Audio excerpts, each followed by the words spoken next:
somebody who does. I think Polson does enjoy it's running the site. Yeah, Polson that we'll probably see on that Dragon Knight, and Dragon Knight does very well in that split push style strategy.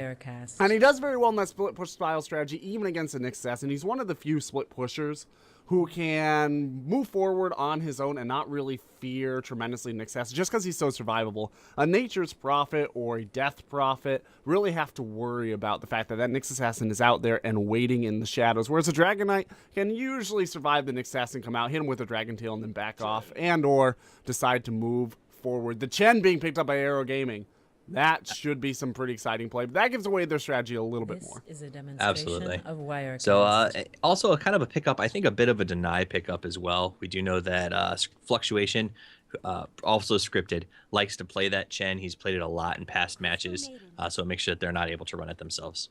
Crystal Maiden being picked up by Scythe, that's going to be their second support. Crystal Maiden works really well in a roaming situation, as does the Rubik, so we will probably see this as a defensive tri-lane moving into some mid-rotations. Although the Chen pick gives away from Aero Gaming that they're probably going to have a two-man lane top, a single person mid, and then a single person in their off lane, which would give Scythe some advantage if they did decide to run that as an aggressive tri-lane. I don't expect it, though. The Crystal Maiden Rubik, not traditionally aggressive tri-lane heroes on their own. I guess maybe if they got themselves a lifestealer or something along those lines that worked really well in the aggressive tri-lane, they might want to consider it. But at the moment, it looks like they're going for a defensive tri-lane.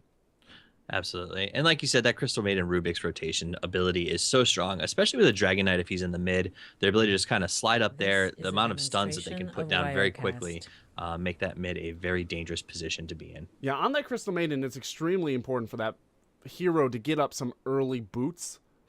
She's notoriously slow, and she's such a good rotator, not only because she has the Frostbite, but also because she has the Crystal Nova. She's able to slow and stun, but not a lot of, although as just their base ups, Aero Gaming looks like they would benefit from a little bit of lockdown.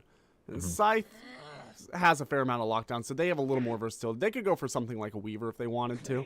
They're going to grab a Clinks. No lockdown, great DPS, has the maneuverability that somebody like a Weaver would have, so I wasn't too far off.